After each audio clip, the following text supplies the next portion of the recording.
So when I began high school swimming in Gwinnett, I was totally at the top of my game as a freshman. I helped put Duluth on the map, as you heard. I was the first swimmer from Duluth to ever reach a state final, let alone finish in the top 3 in my 2 events. And we even had scoring relays, which many of you know is a big deal. And I quickly realized in that year as a freshman that even though I was the youngest member on the team, I was a leader. I was looked up to and revered by my teammates, other coaches, teachers, non-swimming friends who suddenly wanted to know about swimming, which was phenomenal. And this was both humbling and empowering all at once.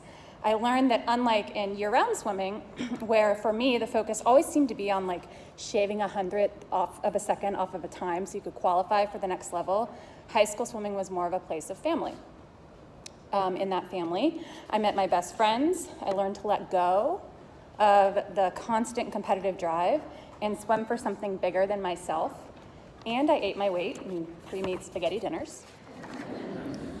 But it wasn't always rainbows and butterflies, as I alluded to. Frustration arose for the latter half of my high school career as injuries and breathing issues threatened to derail my success and my willingness to keep at it. But with my high school family, it didn't matter how fast I swam. To them, my worst race would have been somebody else's dream race. Even though I would attack and beat myself up in my head and feel defeated because the pain and breathing issues were really, really, really getting in the way, my teammates would be at the end of my lane cheering me on and screaming their heads off because we just defeated our rival team, Norcross, for the first time. It was on that team that I learned the value of unconditional love. I learned that I was loved and part of a family no matter what. And it was because of that team that no matter how disappointed I felt in myself on the year-round front, and no matter how many times I truly weighed the value of quitting, because let's be honest, being a normal, non-swimming teenager often sounded very appealing. No morning practice sounded great. Despite all of that, I kept at it. Had I not had such an amazing high school experience, I might not have kept at it long enough to swim in college. And swim in college I did, at my dream school at that, and I'm not just saying that because they're totally killing it in March Madness right now, though that was a little dicey on Sunday if anybody watched the game. College swimming was really like a breath of fresh air for me. For those of you who are thinking about doing it or are going to do it, it was awesome. I'd hit my stride again, and it was starting to show again in the pool. As a sophomore, I was ranked in the top 10 in the NCAA in the 200 IM and was on track to be an ACC conference finalist and qualify for the NCAA meet, that glory meet, until I wasn't. I remember clearly it was early December of 2003. I dove in during practice, and I felt this searing pain in my left shoulder as I did a breakout for a sprint 50 fly. Maybe some of you have felt that before. As any seasoned swimmer would do, someone who really took care of herself, I completely ignored it. I told myself, it's fine, it's nothing. But deep down, I knew it wasn't nothing. Each night, I would lay in bed with throbbing and searing pain that brought me to tears. And even though I was still swimming fast, I became a total head case. I'd psyched myself out of the ACC meet before I even got there. I did my best to block it out, and I swam respectable races, but it was not the performance I'd hoped for. But as devastated as I was, what kept me going was that family, being part of a team and watching my lifelong friends from other teams and my own team reach their goals, and I was thrilled for them. Fast forward several months later, I had surgery to repair my shoulder, and my surgeon was pretty optimistic I'd be back in about 4 to 5 months. But as things seemed to be going for me at the time, I continued to hit roadblock after roadblock in recovery and in rehab. Try as I might, I hung on, clinging to any hope of redemption for the season and career that I'd lost. I wanted nothing more than to travel with my team to the next ACC meet, that next spring, which would be here at Georgia Tech, in front of my friends and family. It was going to be a bit of redemption for me to finally reach my goals. Instead, I traveled to the meet, stayed dry, and sat on the sidelines with ice bags on my shoulders while cheering on my teammates. And for the first time, while I was still happy for their success, I felt envy and jealousy. That spring, I'd learned I need another surgery, with no hope of recovery and time to finish my career before I graduated. So like any emotionally secure 21-year-old would do, I sat down on the ground amidst the beautiful spring blooms at Duke as soon as I left the training room where I'd had the fateful conversation with my PT. Tears ran down my cheeks and I couldn't catch my breath as students passed by, which was a little embarrassing if I'm being honest, but I didn't know what else to do or where else to turn. I'd never felt so low or alone. I realized in that moment that it just wasn't worth it anymore. Soon thereafter, I sat with my coach and said the words that every swimmer dreads saying, "I'm not doing this anymore." Even though I knew it was the best thing for me in the long run, I felt like my heart had been ripped out of my chest. And it was in that heartbreaking moment that I knew I didn't want any swimmer to ever experience what I'd experienced. So I poured my heart and soul into getting the very best physical therapy education and becoming a physical therapist who would help swimmers not only heal from their injuries, but prevent them from ever happening in the first place. And I succeeded at that. As you heard, I graduated first in my class from Emory and built an amazing career where I got to work with Atlanta swimmers every single day. I was totally living the dream. I'd never gotten that redemption in the pool, but I felt like I was finally getting it by making a great impact on the lives of other swimmers, and that felt awesome. But the story's not over there. Just as I reached what appeared to be the pinnacle of my professional career, it too came to a screeching halt. You know, they say history repeats itself, and it certainly did for me. Remember all those breathing and lung problems I'd had in high school? We learned they were because of an extremely rare tumor, a sarcoma that had been growing ever so slowly in my lungs since I was 5 years old. I was 31 at this time. We even figured out that the tumor itself was likely behind a lot of the shoulder problems I'd had in college too. Talk about frustrating. As we mapped out my treatment plan, my surgeon mentioned that he would likely need to do an extensive removal of not only the tumor, but also several body parts in my chest wall that affected how my shoulder would work. And for those of you keeping score, the shoulder is kind of important in swimming. So what I heard was, you won't ever be able to swim again. And even though I was not swimming much at the time, I had been slowly chipping away at rehabbing and getting strong enough to do open water swimming, ironically, to benefit cancer research. In that moment, I realized that yet again, my shoulder, was threatening to end my swimming career, this time for good. All the feels came crashing in. I remember completely freezing in the surgeon's office. The list of questions I'd written out in advance, something I'd learned to do for all my cancer visits, fell to the floor.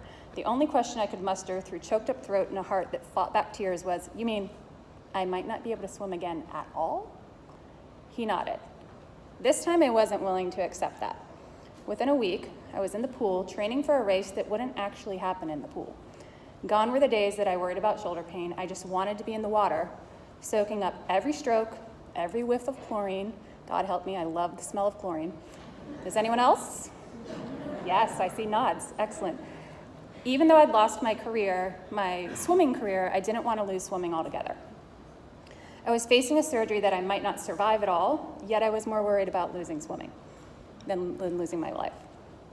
It was in those days that I realized that I was not a swimmer. It did not define me. Swimming was something I did, not something I was. And I realized for the first time since I was 6 or 7 just what it was about, being free in the water. Being in a quiet world where I felt alive and where I felt strong, no matter how much I felt like I was crumbling on the inside or the outside, and feeling buoyant and supported by a force greater than me. Needless to say, using that as a goal was what kept me going. And despite the endless complications and stumbling blocks I hit during surgery and after, because at this point, let's be honest, what's a health problem for me without a lot of drama, I made it to the other side. In fact, even though I lost multiple body parts like 3 ribs, part of my collarbone, part of my breastbone, several of the muscles that helped me breathe, and oh, by the way, half of my lung, I had to relearn how to use my arm and my body because despite all of that, I was stronger inside and out than I'd ever been. Within 31 days of my surgery, I was back in the water, kicking. Within 4 months, I swam the 1-mile open water swim in my first Swim Across America Atlanta race, swimming for something bigger than myself, to raise money for childhood cancer. It felt like just the redemption I needed to end my career on a good note and give back to others going through cancer treatment. I was on top of the world, thrilled with how my swimming career had finally ended the way I wanted it to. But of course, the story didn't end there either. Because soon thereafter, I met Grace Bunky. A mutual friend introduced us, having seen my positive attitude and thinking that, Grace and I might get along pretty well. She was also going through cancer treatment at the time. Well, it was an understatement that we got along pretty well, and soon thereafter, we teamed up for the next year's Swim Across America swim. Grace's health prognosis, unfortunately, wasn't as optimistic as mine, and it felt like the biggest honor in the world when she asked me to swim next to her to, make sure she finished the swim and stayed safe. Well, she definitely finished, despite the greatest odds. She'd recently been told her cancer was terminal. She'd just completed weeks of radiation and chemo, which, by the way, is not for the faint of heart, I can tell you that, and she'd made the brave decision to discontinue treatment altogether. My body wasn't quite up to speed for another swim because I'd been through my own recovery and had my own issues, but even with fins on and being arguably better shaped than Grace, it was utterly clear to me how radiant and present her spirit was as I fought to keep up with her in that mile swim in Lake Lanier. Half the time I was gasping for air and questioning where on earth she got all this energy after all she'd been through, but I knew where it was from. It came from something greater and stronger than even her. It was the most beautiful and surrendered swim I have ever done personally and witnessed in someone else. I didn't care what my time was, and neither did Grace. I didn't care what it looked like or if I had fins on and nobody else did. The point was just to do it and enjoy every moment of it as I went and swam along one of the most inspiring teammates I'd ever had, one who was at the time 19 years younger than me. After that event, I hung up my suits and goggles. My career was done. I felt complete. I literally haven't swum one stroke since that day. I really feel like Grace was put in my life to help me see that it's okay to let go of all of the competition and drive. It's okay to just swim one arm in front of the other and just enjoy the process of being there. And side note, worth celebrating too. A year ago yesterday, Grace finished what she started as she left her earthly life and joined that of the eternal. And today, we celebrate her birthday, her sweet 16th birthday. Even though she was part of my life for such a short time, the lessons she taught me were profound, and I couldn't be more grateful that she was born 16 years ago today. So I want you to know that it's okay to know that you are loved, accomplished, and perfect, whether you have a perfect race or whether you're doing it for the sake of just finishing what you started. Now, this experience has helped me evolve even my own professional career. I realized how even my physical therapy career did not get me the redemption I so craved from losing my swimming career in college, because clearly I still had some chapters to close. Now I help women and teens who are struggling and feeling powerless about their health or their lives to tap into their own intuition and inner voice and develop a personalized, healthy path that inspires them and reflects what they truly value in life. My career has evolved from physical therapy into health and life coaching for women and teenagers, helping them find that force greater than themselves that makes life, sport, and a career worth doing and living. Helping them see that they have the answers all along and that true love and care for oneself comes from within. And I love to help them see that when it comes to health problems, there's so much that can be done to find true health, and it doesn't have to be a battle or a struggle. So in closing, I leave you with several pieces of wisdom as you continue with your high school and your swimming careers. Number one, get clear on who you are independent of your identity as a swimmer. Ask yourself, what would you do if suddenly swimming weren't in your life? What would you do with all that energy and with all your beautiful and courageous personality? And parents, what would you do if swimming was not in your life too? How much time would you save? Get clear on why you're swimming. Number two, why did that 6 or 8-year-old fall in love with swimming in the first place? Go back and visit with him or her in your mind and in your heart, and make sure he or she gets a say in the matter when you start to get too focused on your times, too focused on winning or losing, or too focused on the outcomes you achieve both in and out of the pool. Number three, know that it's okay when nothing goes as planned. I am the master of that. There's no such thing as a failure in life, only lessons to learn. So what lesson can you learn about yourself when things don't go your way? Because inevitably they will. Number four, surrender and trust the process. I can look back on my own story now and see that a power greater in me had a hand in it all along. That every single injury, stumbling block, and upset was a beautiful opportunity to just surrender and trust that it was going to help shape me into a stronger person in the outset. And number five, know that surrender is not quitting. I never quit. I couldn't be happier to have surrendered my collegiate career when I did, because doing so allowed me to channel my energy into building a beautiful professional career where I was able to touch and impact the lives of so many. Surrender doesn't mean quitting. It just means releasing the grip and grasp on trying to force things that aren't meant to be. Surrender means that we don't stop taking action. In fact, we may still take action, but the actions we take may ultimately have a different energy and experience that is oh so different. We can move from an energy of stress, defeat, anger, and grief to one of love, courage, power, and peace. I said this already, but it's worth repeating because it's my favorite point.